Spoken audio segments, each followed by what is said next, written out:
प्रणाम। राधे राधे। जय सिया राम। जय श्रीमन नारायण। कथा कहते हैं चीरहरण। श्री सुखदेव जी कहते हैं, परीक्षित, अब हेमंत ऋतु आई, उसके पहले ही महीने में अर्थात मार्गशीर्ष में नंद बाबा के ब्रज की कुमारियां कात्यायनी देवी की पूजा और व्रत करने लगी। वे केवल हविष्यान्न ही खाती थी। राजन, वे कुमारी कन्याएं पूर्व दिशा का क्षितिज लाल होते होते यमुना जल में स्नान कर लेती और तट पर ही देवी की बालू कामी मूर्ति बनाकर सुगंधित चंदन फूलों के हार, भांति भांति के नैवेद्य, धूप दीप, छोटी बड़ी भेंट की सामग्री, पल्लव, फल और चावल आदि से उनकी पूजा करती। साथ ही हे कात्यायनी, हे महामाये, हे महायोगिनी, हे सबकी एकमात्र स्वामिनी, आप नंदनंदन श्री कृष्ण को हमारा पति बना दीजिए। देवी, हम आपके चरणों में नमस्कार करती है। इस मंत्र का जाप करती हुई वे कुमारियां देवी की आराधना करती। इस प्रकार उन कुमारियों ने, जिनका मन श्री कृष्ण पर निछावर हो चुका था, इस संकल्प के साथ 1 महीने तक भद्र काली की भली भांति पूजा की कि नंदनंदन श्याम सुंदर ही हमारे पति हो। वे प्रतिदिन उषा काल में ही नाम ले लेकर एक दूसरी सखी को पुकार लेती और परस्पर हाथ में हाथ डालकर ऊंचे स्वर से भगवान श्री कृष्ण की लीला तथा नामों का गान करती हुई यमुना जल में स्नान करने के लिए जाती। एक दिन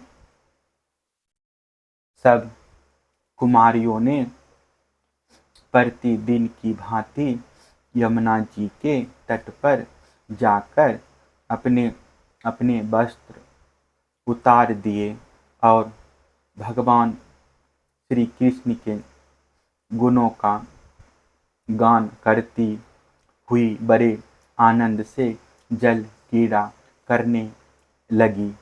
परीक्षित, भगवान श्री कृष्ण सनकादि योगियों और शंकर आदि योगेश्वरों के भी ईश्वर हैं।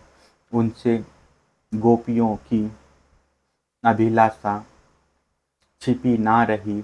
वे उनका अभिप्राय जानकर अपने सखा ग्वाल बालों के साथ उन कुमारियों की साधना सफल करने के लिए यमुना तट पर गए।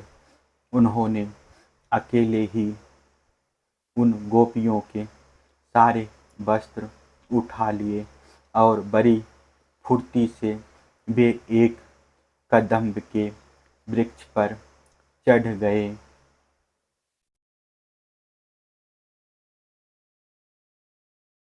साथ ही ग्वाल बाल ठठा ठठा कर हंसने लगे और स्वयं श्री कृष्ण भी हंसते हुए गोपियों से हंसी की बात करने लगे। अरे कुमारियों, तुम यहाँ आकर इच्छा हो तो अपने अपने वस्त्र ले जाओ। मैं तुम लोगों से सच सच कहता हूँ, हंसी बिल्कुल नहीं करता। तुम लोग व्रत करते करते दुबली हो गई हो।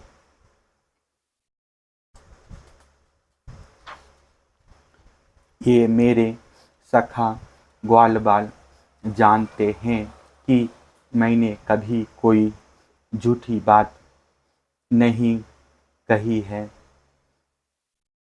सुंदरियों, तुम्हारी इच्छा हो तो अलग अलग आकर अपने अपने वस्त्र ले लो, या सब एक साथ ही आओ। मुझे इसमें कोई आपत्ति नहीं है। भगवान की यह हंसी मस्खरी देखकर गोपियों का हृदय प्रेम से सराबोर हो गया।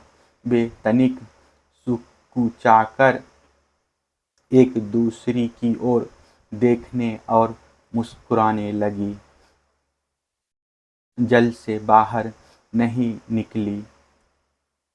जब भगवान ने हंसी हंसी में यह बात कही तब उनके विनोद से कुमारियों का चित्र और भी उनकी ओर खिंच गया।